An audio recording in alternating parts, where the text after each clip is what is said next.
Local news for Friday the 12th of April. The fourth of 5 regional Māori business meetings will take place at Pukaha Mount Bruce today. Meetings so far have been held for as far north as Kaikohe and will finish up in Christchurch.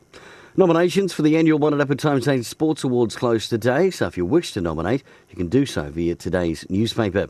And the Wairarapa Midweek has also made the finals of the Voyager Media Awards for Best Community Newspaper. Submissions closed Sunday for the Tika Uru Floodplain Management Group. However, one group opposed the model and claimed to be supported by 7 engineers are awaiting the results of an independent audit, and they're calling for people to make a submission prior to Sunday.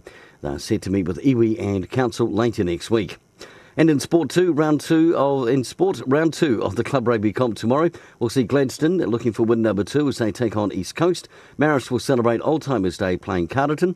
Martinborough are at home to Eketahuna, and Marston and Red Star will play Greytown.